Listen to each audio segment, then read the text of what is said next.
vontade de ver ser médico foi desde quando eu perdi 3 irmãs, de até 2, 3 meses de idade. E aí eu vi aquele pensamento, eu tenho que ser médico para poder tentar ajudar a salvar essas crianças, né? E graças a Deus, Deus me abençoou e me deu a inteligência e a perseverança e a persistência de ser médico. Passei a vida toda até dentro de serviço público, nunca cobrei uma consulta particular. Pai dedicado, médico e político. Construiu sua trajetória unindo vocação para cuidar de vidas com a missão de transformar realidades. Com raízes no interior do Alto Oeste Potiguar, iniciou sua jornada na medicina, onde ao longo desses 40 anos de atuação foi marcada com mais de 35 mil cirurgias realizadas em todo o estado, além de um olhar humano e sensível às necessidades dos mais carentes. Experiência que o impulsionou para a vida pública. São quase 35 anos dedicados à gestão pública, desde o seu primeiro mandato como prefeito até a atuação como deputado estadual na Assembleia Legislativa do Rio Grande do Norte, onde foca seu trabalho em saúde, desenvolvimento regional e fortalecimento dos municípios. Uma história marcada por trabalho, dedicação e um propósito claro de servir. E hoje eu tenho o prazer de entrevistar a minha maior referência, o meu porto seguro, o meu pai, mais conhecido como Dr. Reginaldo. Pela primeira vez, vamos além das histórias que todos conhecem. Vamos acessar a essência, revisitar memórias e tocar no que é mais verdadeiro da sua essência.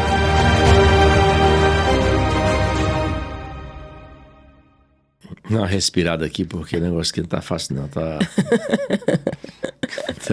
com tanta coisa que você disse aí, tá travada. Olha, você sabe como é cidade pequena. Imagine uma cidade como Teatraniza há 60 anos atrás, sem opções, sem nada que pudesse oferecer de interessante na vida das crianças. Mas a gente teve uma vida extremamente simples, uma vida muito tranquila, uma vida onde os nossos pais tinham sempre a preocupação de que a gente não pudesse querer ser nunca mais o que era, porque ele sempre dizia: meu filho, você nunca dê o pé a passar de modo que a perna. Isso, e outras palavras, quer dizer, tenha cuidado, suba na vida aos poucos, que um dia você chega lá, mas tem que ter paciência, perseverança e persistência. E foi assim que nós aprendemos a crescer aos poucos, desde a infância, com esse pensamento. Pensamento de simplicidade, mas com o pensamento de prosperar. E com o pensamento mais importante, que é o pensamento de ir aos poucos, sem querer subir de 2 degraus, subir de degrau para degrau para ir consistente. Então, foi assim a minha infância. Já desde pequeno, nossos pais já ensinaram que a gente tinha que ser simples, humilde e perseverantes. Foi assim. E essas são características que definem muito bem o senhor, né? Eu acrescento a lealdade, porque além da simplicidade e da humildade, que é a nossa essência mais verdadeira, o senhor também é marcado por uma trajetória de lealdade. E o senhor falou dos seus pais, né? Vó ainda é viva, graças a Deus, tem 87 anos. 87 anos. E meu avô, infelizmente, não está mais conosco. Mas quais foram os maiores ensinamentos que o senhor referencia deles, dos seus pais especificamente? Meus pais sempre tiveram essa preocupação com a gente, né? Meu pai, principalmente meu pai, que ele era um cara visionário, era uma pessoa extremamente inteligente, era um cara extremamente simples e que tinha uma preocupação muito grande. Apesar de nunca ter sentado no banco de uma escola, ele era um cara que priorizava a educação. Ele dizia sempre: vocês só vão ter futuro um dia se vocês priorizarem a educação. Tem que estudar. Para ser, como ele dizia sempre, para ser homem de verdade tem que saber ler. Eu não tive oportunidade, mas eu quero que todos os filhos meus tenham essa oportunidade de estudar. Até para a gente, na época, achava pouco. É que meu pai nunca foi uma escola, nunca leu um livro e tem essa visão tão futurista como meu pai tinha naquela época, né? Isso que eu digo há 60 anos atrás, que eu ouvi ele contar essas histórias. Então isso influenciou muito. E além dos outros valores, né? Os valores que eu falei aqui, da simplicidade, da humildade, da prosperidade. do trabalho. A fonte de riqueza é o trabalho, o segredo do êxito é o trabalho, o segredo da fortuna é a perseverança, o segredo da fortuna é a paciência de juntar. Tudo isso é uma coisa que meu pai ensinou e dizia muita gente. E tudo que a gente aprendeu com mais facilidade, porque ele passou na pele, sofreu na pele. Às vezes, quando um dos irmãos contestava algum ensinamento dele, alguma sabedoria dele, que a gente estava um pouco assim, vamos supor, já na década de 80, 90, aí que já tinha um pouco de informação, né? Não, pai, não é assim. Aí ele dizia, eu passei 40 anos sofrendo para aprender, para ensinar você de graça. Você está dizendo que não é assim. E acabava sempre com razão. A gente tentava fazer diferente, não dava certo. Aí ele dizia, tá vendo como eu estava certo? E é assim, a experiência que ainda hoje funciona como a melhor pessoa. A experiência de viver. É a sabedoria, né? Vô sempre foi um homem muito sábio e ele deixou grandes sementes e eu sei de toda a admiração que o senhor tem por ele. Tenho certeza que a falta dele aqui, né, sempre é grande. E se ele tivesse... Meu avô, ele partiu muito cedo, muito precocemente por um câncer. E meu pai sempre fala dele, lembra dele com muito amor. E hoje, se ele tivesse aqui, pai, o que é que o senhor falaria assim para ele? E qual o momento da sua vida que o senhor viveu que gostaria muito que ele tivesse presenciado fisicamente, porque espiritualmente a gente sabe que ele está aqui?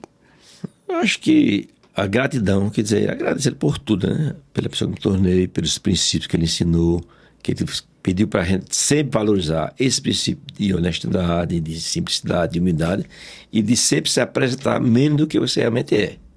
Nunca mais do que você é, para não ser decepcionado. E tem os ensinamentos, algumas frases que eu acho interessante, que eu guardo dele por resto da vida, porque são frases inteligentes. Ele dizia, e falando do caráter das pessoas que têm interesse no que você é, no que você tem, não no que você é, no seu ter, não no seu ser. E ele dizia, quer dizer, um cara que nunca foi à escola, ele dizia assim, meu filho, nunca confie num homem que gosta mais de dinheiro do que de gente. Isso para mim é uma filosofia muito profunda, né? É muito sábia. Para quem nunca teve oportunidade de ler um livro, né? Ele dizia, outra coisa que ele dizia, na política, né, sempre hoje não existe mais, mas na época que eu comecei na política, existia aquela troca de favores, as pessoas pediam, o que tal, resolver isso, tal situação, e ele viu eu resolvendo aquilo, aí ele dizia, me chamava de doutor, né? Doutor, a pior coisa que tem no mundo, sabe o que é dar dinheiro. Ele disse, pai. E por quê? Porque quem dá acha que é muito. Quem recebe acha que é pouco. E quando deixa de dar é uma intriga. Tem coisa pior do que isso? Eu digo, tem não. Realmente isso é uma sabedoria e é uma verdade verdadeira. Que não acontece no dia a dia. Não é preciso ser um amigo, um parente. Todos os dias. Ajuda 1, 2, 3, 4 anos. O cara, quando você deixa de ajudar, já se torna inimigo. Então, é uma sabedoria que eu aprendi muito com ele. Essas coisas de pessoas simples, mas com sabedoria muito grande, que a própria... eu até isso duvido como é que ele conseguia formular tantas frases de efeito como ele fazia. E tem outras frases dele. Muito interessante que algumas eu lembro, outras esqueci. De vez em quando vem, aparece, eu lembro dele sempre com muito amor, com muito carinho, com muita saudade e com muita assim, falta, porque ele... Com certeza, se estivesse com a gente aqui, ele teria sido mais do que foi para mim, mais do que um exemplo, porque ele estaria participando da minha vida até hoje. Um grande mentor, né, pai? Eu aproveito para agradecer o senhor, todos esses ensinamentos, porque eu acho que um mundo onde nós estamos tão carentes de princípios, de valores, tão carentes de uma essência realmente pura, esses são os maiores ensinamentos que eu recebi de vocês, que veio do meu avô e que foi passado pelo senhor, que essas frases eu escuto diariamente, essas frases aí que o pai fala, ele fala assim também, não crie um pônei, crie um cachorro, mas não crie expectativas. Não crie expectativas na sua vida para você não se frustrar. Porque essa era de vô também, essa frase? As pessoas gostam de ser iludidas. A melhor coisa que você acha que gosta de ouvir é assim, uma ilusão para poder desfazer o ego. Mas você não vai conseguir cumprir aquela ilusão, aquela promessa vaga, aquela promessa impossível de se cumprir. Meu pai dizia: filho, não promete que não pode cumprir. Não se comprometa com as coisas que você não pode cumprir. Mas se fizer qualquer compromisso, é obrigado a cumprir. Você não é obrigado a fazer o compromisso, mas é obrigado a cumprir o que você se comprometeu. E eu levo isso na minha essência até hoje. E os filhos do senhor também, porque são iguais. A gente tem essa disciplina. A gente precisa ter disciplina, a gente precisa falar a verdade para as pessoas. A gente não pode criar expectativa para as pessoas que você não pode cumprir. Para massagear o ego, né, também. E agora a gente indo um pouquinho quando o senhor saiu do interior e veio estudar na capital. Em que ano foi isso? Como foi essa transição? Como que o senhor se virava aqui em Natal com poucos recursos financeiros naquela época? Eu vim para Natal em 76. Eu saí de casa muito novo. Eu saí de casa de Tentananice para ajudar em Sousa, que é a cidade vizinha, né? Tem uma foto. É a cidade de fronteira. E eu, na época, tinha uns 12 anos. E a gente já sofria muito porque era muito pequeno para sair. E minha perto mãe dos pais. A gente era muito apegado com os pais, com os irmãos, né? E para Sousa, mesmo sendo muito perto, mas a gente tinha dificuldade de comunicação. Ninguém se comunicava, porque não existia comunicação. Ninguém conseguia se comunicar, a não ser no final de semana quando vinha, porque não tinha telefone, não tinha nada. Sim. E a gente já sofreu um pouco. E quando eu vim para Natal em 76, que eu vim para estudar a escola aqui no Ateneu, Norte Rio Grandense, e eu sempre tenho escola pública, eu estudei no colégio lá em Tentananice, que ainda tem um colégio lá, Escola Acadêmica Mauro Abrantes, que é o ginásio, o primeiro grau menor lá, depois foi de Sousa, também na escola pública em Sousa, e aqui na escola pública também, faculdade pública. E quando nós viemos para cada estudante. E meu pai viu que o ambiente não era muito, assim, era muito desconfortável. Ele disse: não, vocês vão ficar comendo em cada instante, almoçando em cada instante e morando em um pensionado. Sim. A gente ficou nessa logística mais confortável. E ele fazia o seguinte: como ele é cara muito disciplinado com o dinheiro, ele chegava a fazer a conta. Reginaldo, você, todos os dias você tem que tomar café de manhã e lanchar à noite para dormir. Então esse dinheiro, na época foi para uma lanchonete que tinha ali perto da Praça André da Albuquerque. Ele foi, pegou o preço das coisas. Meu Deus. E multiplicou pelos 30 dias, né? A gente está aqui, mas com a eventualidade vou dar o transporte, pode ser que o dia que você ia para o colégio, que eu ia a pé a cada instante para o Ateneu, ia a pé todos os dias. Inclusive quando estava chovendo, a dificuldade financeira era grande. Não era tão grande, meu pai já tinha condição nessa época. Sim. Mas ele gostava de dar pouco. Meu avô era comerciante. Para ele saber que a gente tinha que valorizar o dinheiro. Dizia: olha, você tem que valorizar, que dinheiro não é fácil. Dinheiro é difícil ganhar, é fácil gastar. E quando você não ganha, aí é que fica fácil. Aí ele fazia a conta do lanche de manhã, fazia do lanche de noite, alguma eventualidade de uma doença, uma coisa e tal, e dizia: tá aqui, ó, isso aqui é para um mês. Se gastar num dia, aí vem 9 dias de fome. Eu não vou mandar. Você tem que aprender a viver com isso. Você tem que disciplinar a ver com o que você tem. Ele tem uma educação financeira fora da curva, né, pai? E isso é uma coisa que eu não sabia o que era isso. Hoje estou sabendo o que é isso. Sim. E ele fazia isso com uma tranquilidade tão grande. E às vezes, a minha mãe, às vezes, mas Vicente, os meninos ficam lisos, não, mas ele tem, eles gastaram o que quiseram. Então vai ter que esperar agora a data do dinheiro dele. E isso foi bom, porque a gente aprendeu também a valorizar mais um pouco, né? Sim. E aí o senhor veio focado em... Vamos entrar agora na trajetória da medicina. Focado em fazer vestibular para medicina. Lembrando que naquela época, eu acho que não tinha nem... Só tinha um irmão do senhor formado de médico, né? A família do meu pai é de médicos. A nossa família é de médicos. Na verdade, ele foi o segundo. O primeiro foi o irmão mais velho. Ele é o segundo dos 10. E depois deles, hoje na nossa família são quase 30 médicos, entre primos e irmãos, sobrinhos, né? Irmãos, sobrinhos. São 20 e agregados, como a gente E chama. agregados genros. Genros e noras. São quase 30, né? quase 30 médicos. E o senhor, né, junto Só com... o segundo, né? O senhor é o segundo, junto com o tio Kleber, foi que iniciaram, né, essa trajetória na medicina da família do senhor. Lembrando que meu avô não tinha formatura, nem minha avó. Né? Meu avô tinha muita sabedoria e muita inteligência, mas ele não tinha formatura. Né? Ele não tinha nenhum tipo de formação, na realidade, né? Ele nunca foi na sala de aula, nunca estudou. Ele nunca estudou. Tudo que ele fez foi autodidata. Ele lia, escrevia, contava muito bem, mas tudo que ele aprendeu sozinho. Muito bom de números, como o painho. E eu também sou boa de números. Herdando de vô.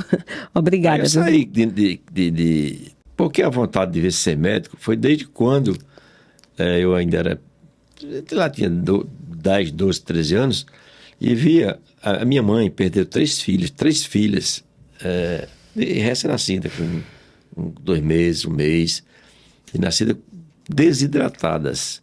Ninguém sabia que doença era. Nem eu sabia dessa história. Eu descobri que essas crianças estavam todas desidratadas. Mas, não tinha um médico na região. Tinha doutor Mozinho Alexandria, tinha pouquíssimo médico da região. E eu vi aquela dificuldade tão grande, e as pessoas morrendo, as crianças morrendo, todos os dias, Karine. Meu Deus, todos os dias tristeza. morria gente de tetananias. Tetanania não, no Nordeste inteiro. Por falta de médico, por falta de orientação. Coisas básicas e simples. Depois que a gente estuda, a gente descobre que aquelas crianças poderiam ter salvo um copo d'água desse com açúcar e sal. Meu Deus. Morreram desidratadas. Eu perdi 3 irmãs de até 2, 3 meses de idade. Minha mãe chorava compulsivamente de cada vez que perdia uma filha daquela. E eu não sabia dessas histórias. Aí eu vi aquele pensamento, eu tenho que ser médico para poder tentar ajudar a salvar essas crianças. Né? Aí fiquei com aquele pensamento, e eu sempre tive esse pensamento. E graças a Deus, Deus me abençoou e me deu a inteligência e a perseverança e a persistência de ser médico, que não era fácil. O cara sai lá de Tetananias, na década de 70, para vir estar aqui em Natal, em colégio público, e fazer uma faculdade pública, federal, era quase impossível para uma pessoa como a gente. Sim. Mas a gente tinha aquele pensamento e aquela vontade, aquele desejo, aquele sonho de fazer o que a gente queria, e o sonho e o objetivo, quando você corre atrás, você alcança. E a missão de Deus, né? Quando Deus decide, não tem. Quando Ele hoje quer. Eu sou assim, todas as coisas que eu tento fazer, que eu boto na cabeça para fazer, Deus me abençoe e eu consigo. Verdade. Verdade. E tem uma história muito boa dessa história quando meu pai passou no vestibular, que ele foi recebido no nosso interior com uma banda de música e que fez passeata na cidade toda. Meu avô recebeu ele lá, ele chegando de Natal. Conta aí essa emoção. Não sei se era bem um mico ou uma emoção, mas era uma emoção. Naquela época, passaram um curso de medicina na faculdade federal, de uma pessoa simples do interior, com poucas condições, com poucas... aqui em Natal, sem poder pagar um colégio, um Marista, um Salesiano, que eram os colégios que na época que tinha top, né? Sim. E hoje deve ser top ainda. São sim. Era muito difícil. A alegria... E a gente chegou a conseguir essa façanha de passar em medicina, né? Sim. Na escola é um milagre, federal. Né? É um milagre. Aí meu pai, a gente ia para o atendente, né? Logicamente, ele vai fazer uma festa para você. Só que eu não imaginava, nós chegamos em frente o comércio dele lá, que era bem em frente do mercado público, no colégio bem, era um armazém bastante grande, né? Da época era um armazém, talvez da região, que ele tinha uma condição financeira bem tranquila. E estava lá uma banda de música esperando. Uma banda de música. Vamos para casa aqui, numa banda de música, tal, não sei o que tal, a família toda lá, todo mundo muito feliz. Eu imagino a emoção do meu avô. Chegou em casa, tinha matado um boi lá, tinha uma festa do tamanho do mundo. Nessa época eu nem bebia direito, ele estava aprendendo a beber. Aprendeu bem. Aprendi bem. Aprendeu bem ele. Aí... Aprendi rápido. Ele ficou nessa história. Rapaz, você fez uma festa, não sei o que tal, uma banda de música para Caginal e tal. Passou muito tempo com esse negócio aí embaixo da minha cabeça, ainda hoje eu tenho. Aí depois, quando as coisas a gente fica meio, né? Para que essa besteira? Meu pai fazer uma festa desse tamanho. E eu todo encabulado, né? fazer uma festa, um negócio desse tamanho no curso de medicina. Só que depois, quando você passou no vestibular... Eu passei parecido, viu, minha gente? Quando você passou no vestibular, aí eu lembrei da emoção que ele teve. E a alegria que ele teve. Porque ele era um cara simples, um cara humilde, que não tinha nenhuma formação. Formar um filho de medicina... Era um milagre. Era um milagre. Milagre. Aí quando você passou, que eu senti assim, aquela emoção, aquela alegria que foi maior do que a minha, que a gente sempre sente mais pelos filhos do que pela gente mesmo. Verdade. Aí eu me lembrei, meu pai, agora que eu tô lembrando. Agora ele queria colocar uma banda de música no interior. Agora que é a felicidade. A mim também. Pai. Aí eu digo, eu acho que eu vou fazer uma coisa, eu vou cantar uma banda também, mas... Mas teve uma banda, mas não foi... Forrozinho. Teve uma grande comemoração, teve faixa na cidade. Bacana. E é muito bom relembrar isso. Eu na sua, na de Reginaldo Filho, também na de Kevin. Quer dizer, cada vez que um filho passar na faculdade, mesmo sendo faculdade particular, que era mais fácil tinha mais facilidade, porque tinha mais vaga na época. Eu fiz candidato, tinha 80 vagas. Isso Sim. Em 80, tinha 1.200 pessoas por 80 vagas. Era quase 15 pessoas por vaga. Aí, quer dizer, era uma coisa meio loteria, né? Com certeza. Mas as três...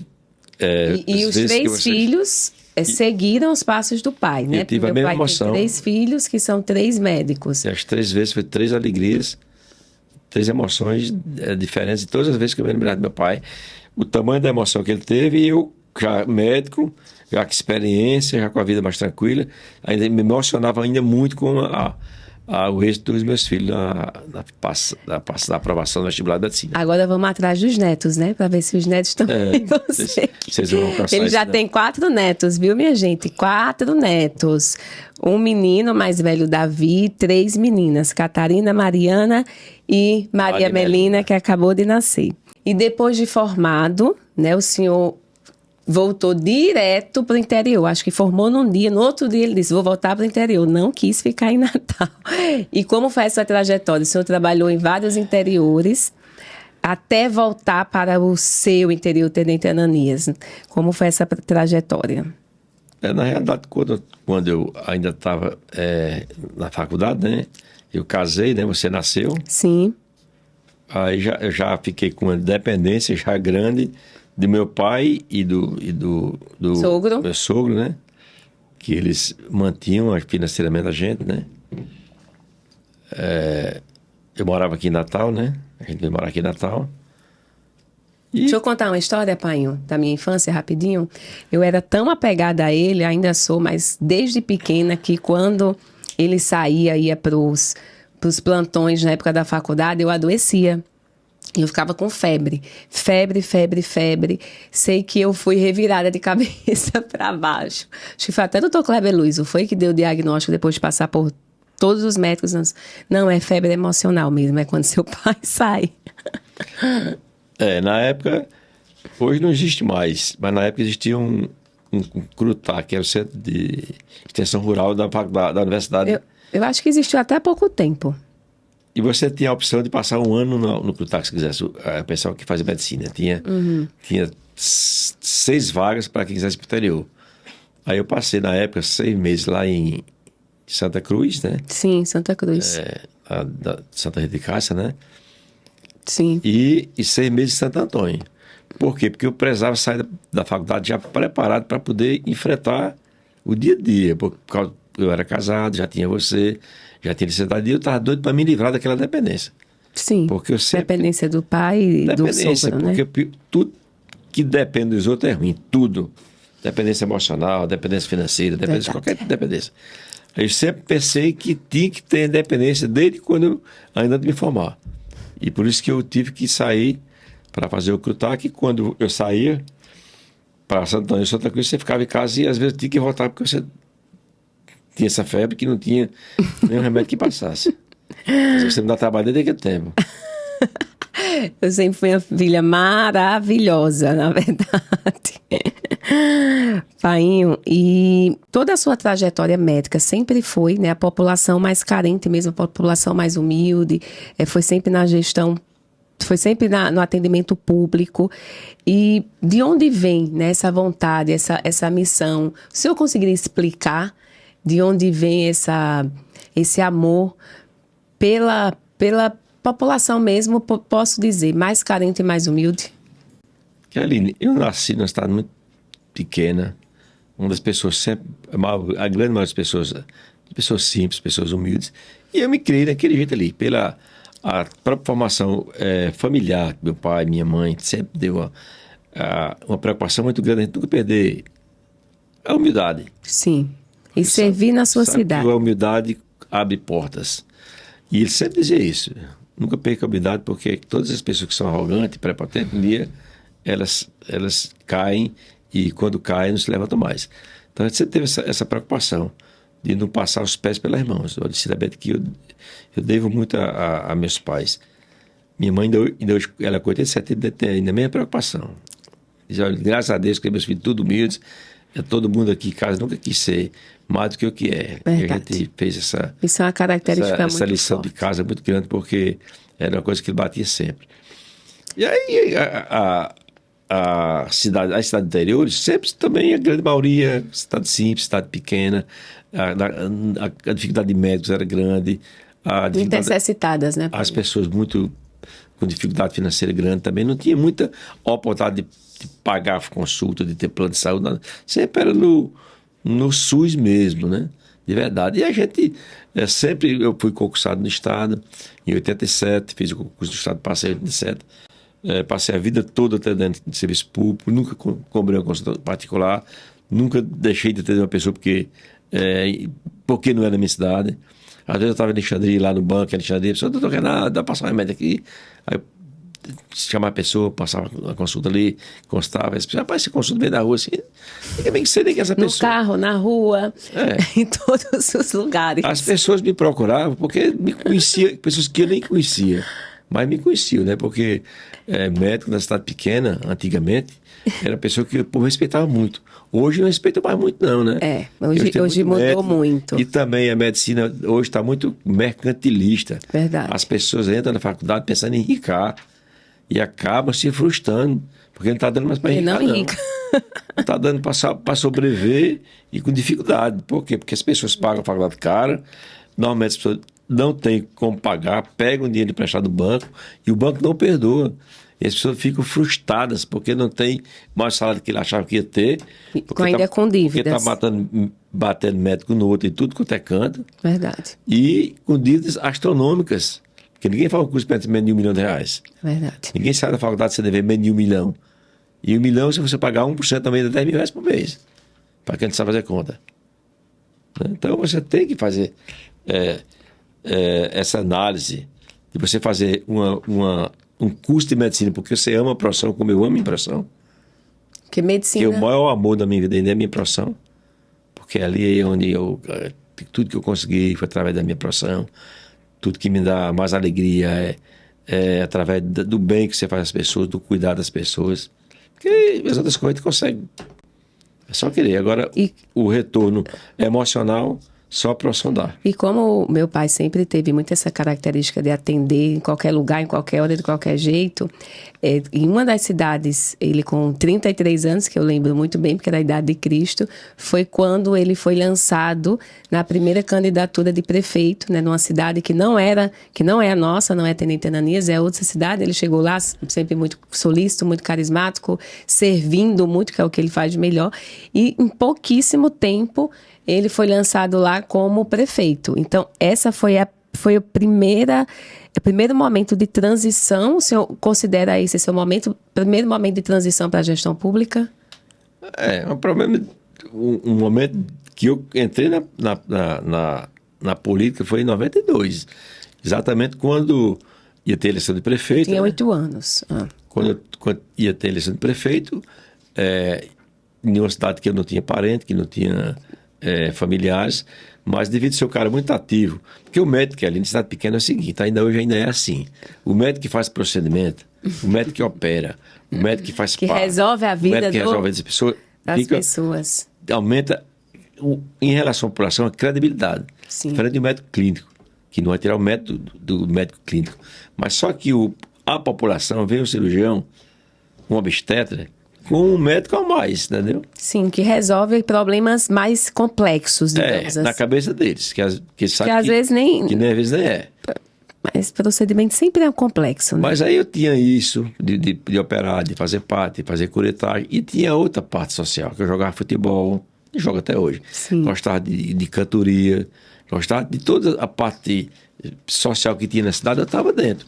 Mas não era pensando em ser prefeito. Não. É porque eu sempre gostei disso. E aí, Quando foi na época da escolha do candidato, né? eu Aí lembro. o prefeito atual vai pensar, rapaz, com dificuldade de encontrar um candidato competitivo, né? Aí, você disser lá, rapaz, esse doutorzinho aí, doutor Reginaldo aí, eu acho que ia dar um bom candidato, né? E eu sei que ele me consultou e disse, rapaz, eu não voto aqui, eu voto em Tenerias. Meu cunhado vai ser candidato a prefeito lá e a minha meta é ir trabalhar para ajudá-lo a se eleger prefeito. Não quero ser candidato aqui em Antônio Martins, não. Até porque tem pessoas aqui capacitadas, pessoas que têm família aqui, tudo, que pode ser prefeito. Aí eu fiquei com aquele negócio sem querer, né? E o cara insistindo, até do último prazo, do último dia que era para transferir o título, aí eu transferi. Ele me convenceu e eu transferi. Aí fui candidato a prefeito de Antônio Martins em 92. E que foi a maior maioria que Até lá, já foi a maior maioria. teve. Até então... Eu lembro, foi 453 votos, não foi? Foi, 453 votos. Eu lembro. Isso foi em... Eu tinha 8 anos, minha 92, ganhei todas as urnas. Foi realmente um fenômeno. Na época... Foi algo que a gente não esperava, né, pai? Eu lembro muito feliz bem. Porque a população... E o senhor teve um grande feito, né, nessa sua gestão, que foi trazer água... aí até Martins, pronto, eu fiz uma gestão muito, muito voltada para a população mais carente, na parte da saúde, na parte da educação. Na época fiz 5 escolas lá, 10 salas de aula, fiz abastecimento de água, fiz saneamento básico. Nós começamos saneamento básico naquela época, 30 anos atrás, era a coisa mais difícil do mundo, mas já tinha essa visão, que a cidade lá não tinha água, não tinha abastecimento de água, e nem tinha esgoto. A gente conseguiu fazer o abastecimento da água, inclusive conseguimos foi uma grande fazer conquista, o açude, a adutora e o abastecimento. Uma obra enorme. Parte da prefeitura. É uma obra que ficou na história, realmente. E começamos o saneamento básico, que era outra obra que ninguém, na época da região, nem falava disso. E eu tenho Martins, a sala na frente com a minha gestão, o abastecimento d'água e parte do saneamento básico. Painho, e muita gente acha que por o senhor, né, ser político já há mais de quase 35 anos, acha que o senhor abandonou, às vezes, a medicina, que acha que não consegue conciliar. E, na verdade, ele nunca abandonou, pelo contrário, cada vez mais... Às vezes abandonando mais a política. Abandonando mais a política. Hoje ele tem mais de 35 mil cirurgias, Gente, vocês têm ideia do que é isso? Porque o hospital lá do nosso interior hoje opera mais por mês do que o Valfredo Gugel. Praticamente. As cirurgias eletivas do Estado, a gente... As eletivas, tá, gente? Eu não estou falando de emergência e urgência, mas eletivas. Hoje, a gente... Nesse mandato agora de deputado, que a minha coisa abrangeu muito. Porque na época que eu não era deputado, era muito conhecido lá na região do Alto Oeste, porque eu trabalhei em várias cidades lá no Alto Oeste. Sim. Operei em várias cidades do Alto Oeste, e eu era restrito ali. Depois que eu fui deputado, que eu vi... Eu sabia da dificuldade que tem na saúde do Estado. Na verdade, do país. Principalmente na capital. O Estado, quando eu vi uma abrangência maior, com a capacidade que o mandato me dá de fazer mais pelas pessoas, aí nós começamos a ampliar o nosso atendimento lá em Tenerife, através de recursos federais. Sim. O Rio Grande do Norte não tem essa preocupação. Nós fizemos um convênio com o governo do Estado em 24, um convênio de R$123 por mês. Meu Deus. Para operar. E o Estado só pagou um mês. Quer dizer, a preocupação que o governo sempre teve em relação à saúde é essa. É o descaso total. Então, graças a Deus, tenho muita amizade lá com os deputados federais, com os senadores, a gente consegue emendas e hoje nós vamos concluir nesse nosso mandato agora, em 2 anos, em torno de 10 mil cirurgias. Isso não é brincadeira. É um número fenomenal. As pessoas para quem tem noção, quantas cirurgias eletivas é feita no estado, o senhor sabe? Em média, em um ano? Nos hospitais do estado, praticamente não fazem. Mais emergência. O hospital, hoje o Estado tem uns convênios com umas clínicas que operam, mas os hospitais do Estado, que é uma proposta nossa para o próximo governador que entrar, de regionalizar a saúde e para que as pessoas precisem sair de Natal para ir para a teratania fazer uma cirurgia. Que acontece muito, tá, gente? Não, porque quando eu estava me É informando... muito mais fácil hoje operar em Tenente Ananias, uma cirurgia eletiva, do que na própria cidade. Kelly, quando eu comecei De Natal. o curso de medicina aqui, eu pegava, tirava fichas para as pessoas de Tenente Ananias me encostar e operar aqui no UOL Demorava anos. da maternidade. Isso há 40 anos atrás. O povo vinha do interior do estado para operar aqui em Natal. Hoje eu estou operando o pessoal de Natal em Tenente Ananias. Sim. Houve uma inversão. Em todo lugar que a gente vai ter alguém. Lá em Alexandria, opera muita gente também de Natal, Albino Afonso. Quer dizer, hoje o Estado está sendo invertido na saúde. Onde era para ter a alta complexidade, que é Natal e Mossoró, está levando o pessoal daqui para operar no interior. E existe algum cenário, um futuro próximo, para mudar esse cenário? Existe alguma expectativa? Porque a gente precisa de esperança, pelo amor de Deus. É o que a gente quer, que a gente luta todos os dias, para que as pessoas não precisem se deslocar de São Paulo para Potengi, de São Pedro para Potengi, de João Câmara, de Touros, para operar em Tenente Ananias. E Tenente é longe, viu? Porque tem hospital regional de São Paulo Potengi, tem hospital regional em João Câmara, tem hospital regional em todas as regiões. Tem 2 hospitais regionais. Só que eles não operam. Não funciona como é para funcionar. E essa meta é uma coisa que a gente está lutando para que isso aconteça. Sim. É luta como médico e como deputado, eu tenho feito essa luta constantemente. E como ser humano também, né? Porque aí já tá... Porque você pegar uma pessoa daqui de Natal para levar para operar, muitas vezes uma pequena cirurgia, tipo uma laqueadura, uma vasectomia, uma hernia umbilical, que isso acontece todos os dias. Uma cirurgia ambulatorial de Natal para ir para Tenente. Arrisca na vida, porque vai dar 500 km para lá, 500 para cá, vai ter o desgaste físico, emocional de estar longe da família. Tudo isso são coisas que contam para quem vai ser operado. E que podem ser resolvidas quando existe uma boa vontade. A vontade política que está faltando, mas isso aqui não é uma coisa tão difícil de se resolver. Sim. O que falta é vontade política. E vai se resolver, tenho fé. Painho, e já que a gente está falando aqui de política, o que motivou o senhor, depois de tantos anos, né, em gestão pública, a disputar uma vaga para o deputado estadual? Bem, eu posso falar que eu vou falar a minha visão. Ele nunca quis esse cargo, né? Nunca foi um sonho dele. Ele sempre gostou de interior, né? Meu pai mora na fazenda, para quem não sabe, ele não mora nem na cidade. Então, ele sempre foi muito enraizado em Tenente Ananias, no interior, no sítio. E realmente foi algo que ele rejeitou muito, essa possibilidade. E eu falava, pai, mas está na hora. Pai, está na hora, é missão, não é vontade. Quando Deus quer, a gente não pode dizer não. E ele realmente fez de tudo para não encarar essa nova vida, ter que vir para Natal, né, se readaptar na capital. E com certeza para ele foi um esforço. Hoje eu acho que está mais tranquilo. Mas como o senhor deu a virada e disse, não, agora eu tenho que ir, porque não tenho mais como escapar deste propósito. Mas tem vários motivos. Um dos motivos é exatamente isso, que eu sou um cara rural, eu sou um cara interiorano, gosto de tudo que é do interior, gosto da simplicidade, gosto, por exemplo, agora mesmo, com esse evento que está lá tudo cheio, eu estou aqui pensando... Sofrendo. Pensando o tempo todo. Aí tinha essa dificuldade que eu sabia que ia ter, que eu realmente tive quando eu vim para Natal, em 2023. Mas tinha outra coisa que me prendia muito lá, além dessa parte rural, dessa parte interiorana que eu tenho, essa minha esse ligação apreço com a terra, tem outra parte que era o hospital. Porque o hospital, a Tenente me prendia muito. Eu não tinha como deixar a Tenente sem ter uma pessoa para tomar de conta do hospital.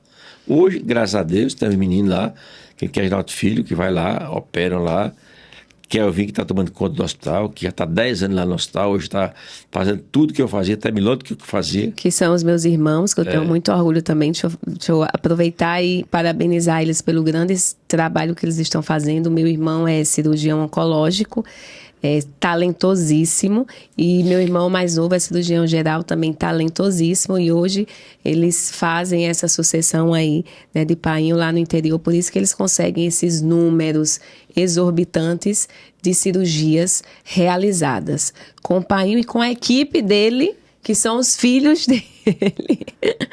É muito orgulho. Então, Kelly, muita felicidade. eu não podia deixar a minha cidade, a minha raiz, o meu berço desamparado. Sim. Então, quando realmente eu vi que Kelvin estava pronto e preparado para assumir o meu lugar, porque eu tinha rejeitado o convite em 2014 para ser candidato a deputado estadual, eu não quis, não rejeitei com veemência.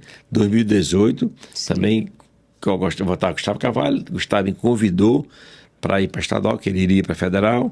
14, 18, a mesma coisa. Eu disse, não, Gustavo, eu não quero deixar minha cidade aqui, deixar minha fazenda, deixar meu canto aqui para ir para Natal de jeito nenhum. Mas aí, quando foi em 2022, os meus irmãos, você, meus filhos, meus irmãos, os amigos, Reinaldo, tá na hora. Pessoal que tá cansado, o deputado aqui tá tudo antigo, porque você não tenta, sei o que tal. Aí eu acabei começando a colocar aquela ideia na cabeça. A ideia, né? Aquela ideia na cabeça, né? Aí encontrei com o Paulinho Freire foi lá para Tenente no São João lá. Aí chegou e disse, Reinaldo, por que você não vai ser candidato a deputado estadual? Digo, primeiro, porque eu não tenho vontade. Segundo, porque eu não tenho voto. São duas coisas que me deixam sem vontade de ir. Aí ele disse, não, você com 20 mil votos você se elege. Aí eu digo, não, com 20 mil votos... Deixa eu fazer as contas, né? Tenho 2 irmãos prefeitos. Eu acho que eu consigo. Aí eu fiz mais ou menos as contas e digo, não, eu acho que dá para conseguir. Aí eu decidi que ia ser candidato, que era pré-candidato a deputado estadual. Quando eu comecei a anunciar a campanha, aí eu comecei a notar que houve uma aceitação muito grande na minha região.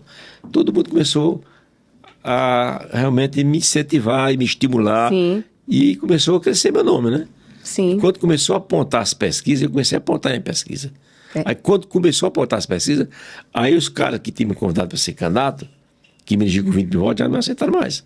Pois é. Ele tem mais de 20 mil votos. Teve este processo aí no meio do campo. Os partidos que elegiam com poucos votos não me quiseram mais.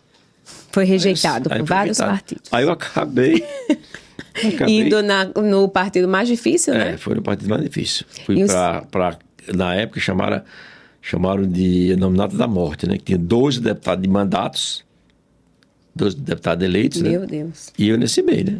E aí o senhor foi quantos mil votos? Foi Aí eu teria 47.809 votos. Ou seja, foi também uma grande surpresa, né, pai? Porque a gente não esperava essa votação. A gente esperava, estava ali na casa dos 30 e poucos, que era a nossa expectativa. E quando saiu esse número, foi impressionante. E tem um dado muito legal que o senhor teve voto em todas as cidades do estado, não foi isso? 3 cidades que não tive voto. Só 3 Mas agora eu já tenho, porque eu fui lá fazer... Então pronto. Nem que seja um voto, ele operou alguém em todas as cidades desse estado. Isso é um grande orgulho para a gente. E para finalizar, eu queria que o senhor me respondesse o seguinte, olhando para tudo que o senhor construiu, olhando para a sua trajetória, né, que passou, qual o legado que o senhor quer deixar como ser humano, como médico, como gestor e como homem público? Acho que o maior legado que eu vou deixar mesmo é nunca ter os pés do chão e cuidar das pessoas. Esse é o meu legado. Não tem outra missão na vida, porque ter vocês três, deixar onde vocês estão, vocês 3 filhos, que vão cuidar dos netos, dos nossos netos, que eu não tenho mais nenhuma obrigação com netos, só para... Mas vocês são pessoas que a gente deixou preparadas para a vida, pessoas disciplinadas, pessoas honestas, pessoas dedicadas, pessoas que têm objetivo de vida, pessoas que só me orgulham que você também é sua mãe, a nossa família toda. Então já é um legado. Mas o legado de cuidar das pessoas, esse é o maior legado que eu acho que eu vou deixar. Não perder esse meu jeito verdadeiro, interior, e que as pessoas me respeitam do jeito que eu sou, como eu sou, pelo que eu tenho feito, pelo que eu vou fazer ainda, pelo que eu pretendo fazer, pelo que eu pretendo deixar uma história parecida com a história do meu pai. Uma história que, quando eu partir, deixar saudade, lembranças boas. E vocês tenham de mim o que nós temos do nosso pai. É isso que eu quero. Mas fique tranquilo que o senhor ainda está muito longe de partir, viu, pai? Ainda tem muitas missões aqui nessa vida para o senhor concluir. Mas eu espero que vocês, quem, né, estiver assistindo, tenha conhecido um pouco mais, né, do grande ser humano que o senhor é. É muito mais do que um grande gestor, um grande médico, um grande administrador, um grande político. O mais importante para mim é realmente essência, princípios, valores. E foi isso que o senhor, né, junto com minha mãe, nos deixou nos seus filhos. Acho que vocês fizeram isso com louvor e agora a nossa missão, né, é passar, conseguir superar vocês para os nossos filhos, os seus netos. A missão está dada, não está fácil, mas com a ajuda de Deus, em primeiro lugar, e dos seus ensinamentos, eu espero que possamos conseguir. E muito obrigada por ter aceitado o meu convite. Eu que agradeço essa oportunidade de estar aqui e mostrar um pouco da minha vida, né, da minha história, e essa oportunidade de ser feliz e ser o primeiro entrevistado da minha amada filhota. Te amo. Te amo. Espero que vocês tenham gostado.